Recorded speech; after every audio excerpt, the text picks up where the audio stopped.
Halo guys, welcome back with me Jensi di Aku Iso.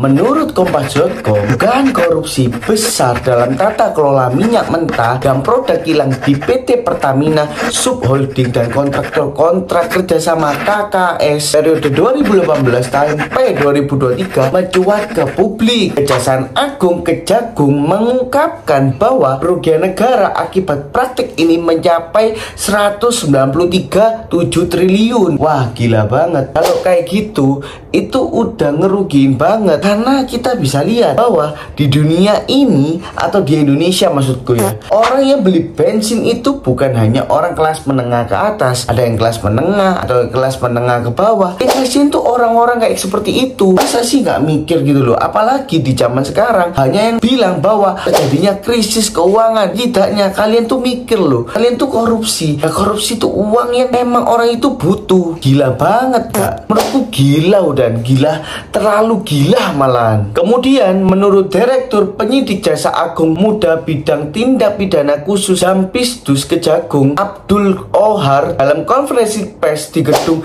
Kejaksaan Agung Jakarta pada hari Senin tanggal 24 bulan 2 tahun 2025 malam, kerugian tersebut berasal dari berbagai praktik termasuk ekspor minyak mentah domestik, impor minyak mentah melalui perantara broker, impor BBM dengan skema serupa, serta pemberian kompensasi dan subsidi yang tidak transparan. Wah, memang sih kayak gini tuh bahaya banget. Apalagi menurutku lintah darat bagi pemerintah. Ini harus diberantas. Apalagi korupsi bukan hanya cuma di minyak. Pemerintah harus melek nih, harus tahu apa sih yang dikorupsi sekarang ini dan harus ngerti lah. Kemudian PT Pertamina Persero menegaskan bahwa pihaknya tidak melakukan praktek upgrade blending atau mencampur pertalite dengan Pertamax sebagaimana yang disebut dalam kasus korupsi ini. Wah, kenapa sih? Tapi kenyataannya udah dibuktiin kayak gitu. Nah, masyarakat harus percaya mana? Antara percaya penegak hukum atau sama percaya Pertamina gitu loh. Vice President Corporate Communication Pertamina Fajar De Joko Santoso menepis semua isu tersebut. Lah, sekarang gini loh, aku bingungnya kayak misalnya kalau memang pemerintah bohong, nggak mungkin dong sampai pelakunya itu udah ditangkap gitu loh. Sekarang logikanya kalau memang menipu, otomatis kan juga Pertamina bakal mengajukan gugat dan lain-lain. Tapi kenyataannya pelakunya sudah ditangkap. Wah, gila sih.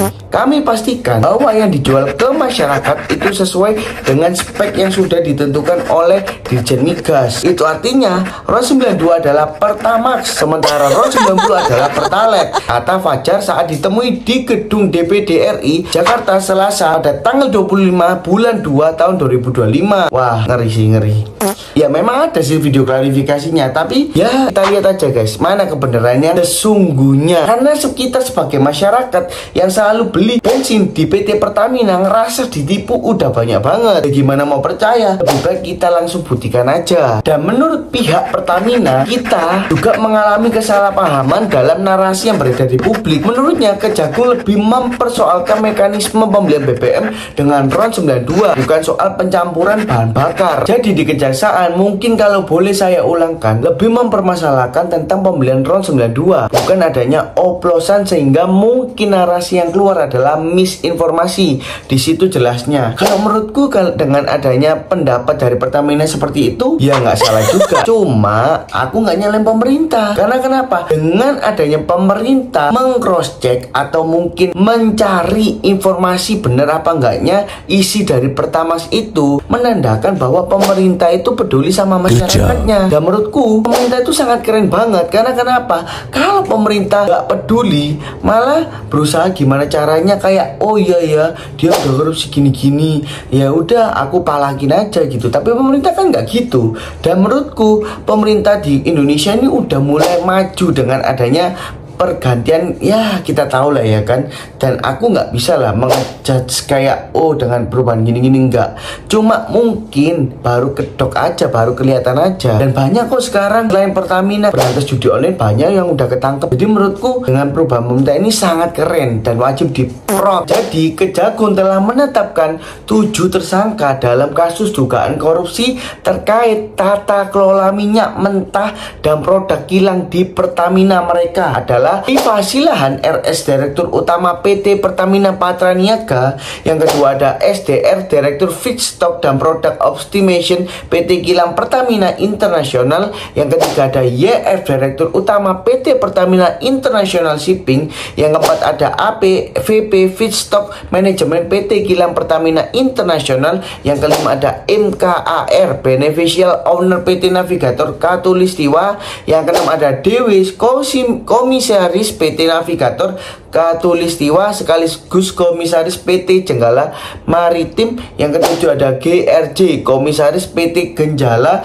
Maritim sekaligus Direktur Utama PT Orbit Terminal Merak. Nah, tapi kok yang ditangkap tuh cuma satu. Nah, ini yang harus digarisbawahi. Bapak Pemerintah ini cuma saran biar di mata masyarakat pemerintah itu kayak wow gitu. Jadi kalau bisa ketujuh orang ini harus ditangkap. Karena kenapa? Sudah merugikan banyak banget buat masyarakat yang ada di Indonesia ini. Karena kita sudah tahu ya, orang kalau mau beli bensin pasti di PT Pertamina. Jadi buat pemerintah, yuk langsung aja tangkap semuanya biar masalahnya itu transparan dan jelas. Jadi modus operandi korupsi ini berawal dari keputusan internal Pertamina untuk menurunkan produksi kilang minyak dalam negeri. Akibatnya minyak mentah dari kontrak kerjasama KKS yang seharusnya digunakan di dalam negeri justru diekspor ke luar negeri dengan dalih tidak memenuhi standar ekonomi atau spesifikasi kilang. Di sisi lain, untuk memenuhi kebutuhan minyak domestik, Pertamina malah mengimpor minyak mentah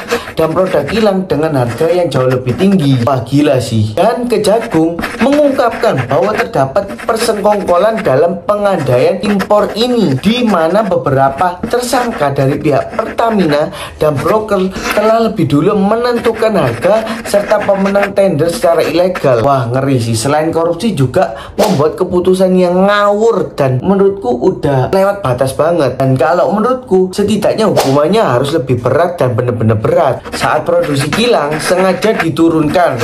Minyak mentah produksi dalam negeri dari KKS sengaja ditolak dengan alasan produksi minyak mentah oleh KKS tidak memenuhi nilai ekonomis, ujar Abdul Kohar. Wah, ya gila sih. Kalau misalnya alasannya seperti itu menurutku gak masuk akal. Dan sedangkan kalau memang seperti itu, setidaknya jangan korupsi lah. Namun berdasarkan hasil penyidikan, minyak mentah yang ditolak tersebut sebenarnya masih sesuai spesifikasi kilang dan bisa diolah dengan teknologi yang tersedia. Nah kan yang tadi gue bilang alasan aja. Dengan kata lain, alasan yang digunakan untuk menolak minyak domestik tidak berdasar dan diduga hanya sebagai modus untuk mengamankan proyek impor. Ya memang bener lah, orang cuma alasan doang. Sekarang logika nih, kalau memang bener ya kan, ngapain dia sampai merugikan banyak orang gitu loh. Dan alasannya itu nggak masuk akal. Sedangkan yang sudah dibilang tadi bahwa menolak minyak domestik itu tidak berdasar, ya memang bener. Sedangkan minyak domestik itu sangat bagus menurutku. Jadi dampak korupsi terhadap harga BBM dapat itu merugikan bukan hanya cuma masyarakat aja, tetapi juga pemerintahan. Jadi praktek ini tidak hanya merugikan keuangan negara, tetapi juga berdampak pada harga BBM yang dibeli oleh masyarakat. Dengan mayoritas pasokan BBM berasal dari impor ilegal, komponen harga dasar BBM otomatis sangat meningkat, sangat pesat lah. Dulu BBM aja kita ngisi 20.000 udah full gitu sepeda motor. Sekarang kalau mau full itu harus 50.000 sampai 40.000. Wah, ngeri. Akibatnya harga indeks pasar HIP BBM pun juga naik, yang pada akhirnya dijadikan dasar pemberian subsidi dan kompensasi dari APBN setiap tahunnya. Selain itu, dalam proses pengadaan produk kilang, tersangka RS diduga melakukan pembelian BBM dengan RON 92, padahal yang sebenarnya dibeli hanya RON 90 atau lebih rendah. Nah ini nih contoh orang yang nggak punya hati gitu loh. Apalagi tadi gue bilang, sekarang tuh zamannya pada susah ya kan, nyari uang tuh bener-bener kayak bener-bener ribet gitu loh. Apalagi banyak orang tuh sekarang nganggur gitu loh. Dengan kayak gini kan parah banget. BBM tersebut kemudian dicampur di storage atau depo agar menjadi RON 92 yang secara aturan tidak diperbolehkan. Ya memang nggak bakal diperbolehkan lah sama pemerintah. Sekarang gini, orang beli Pertamax itu biar apa? Sepeda motornya awet, gak rusak, dan berusaha gimana caranya mengisi bahan bakarnya yang terbaik agar motornya itu lebih bagus lah performanya. Tapi malah diginiin, kan gila. Tidak hanya itu saja, tersangka YF juga diduga melakukan markup dalam kontrak pengiriman shipping menyebabkan negara harus membayar biaya tambahan sebesar 13-15% secara ilegal. Wah, ngeri sih. Kalau sebesar ini tuh udah ngerugiin banget. Apalagi BBM itu dipakai sehari-hari loh. Keuntungan dari transaksi ini diduga tersangka MKR. Ya pastilah ada dana yang mungkin orang tuh nggak bakal ngira siapa pelakunya selain itu gitu kan. Jadi nggak akan dicurigai oleh pemerintah. Tapi sepandai-pandainya tupai melompat pasti akhirnya jatuh juga. Dan sepandai-pandainya bangkai tikus disembunyiin pasti bakal kecium kok. Jadi langkah Kejagung selanjutnya itu adalah Kejagung berkomitmen untuk menuntaskan kasus ini dan menindak tegas para pelaku. Wah, perut banget. Jadi buat Kejagung aku cuma ngasih saran, langsung aja tangkap semuanya. Gak usah dikasih ampun karena itu sudah merugikan banget. Dan itu sudah makin membuat negara kita itu utang yang sangat banyak dan merugikan masyarakat juga. Ini sih suara dari masyarakat. Kemudian permafukatan ini dilakukan untuk mendapatkan keuntungan secara melawan hukum dan merugikan keuangan negara, tegas Abdul Qohar. Penyidikan terus berjalan dan Kejagung masih mendalami kemungkinan adanya tersangka lain serta aliran dana hasil korupsi yang melibatkan pihak lain. Pasti menurutku bukan hanya itu saja sih. Kalau menurutku ya dengan dana sebesar itu, masa sih kayak pemerintah nggak bisa lacak atau mungkin bank atau pihak terkait gak lacak gitu. Pasti terlacak, tapi kan dipecah-pecah biar nggak kelihatan, bener nggak? Sehingga pemerintah pun juga didesak untuk lebih transparan dalam pengelolaan energi nasional guna mencegah kasus serupa terjadinya di masa mendatang. Nah, ini aku setuju banget.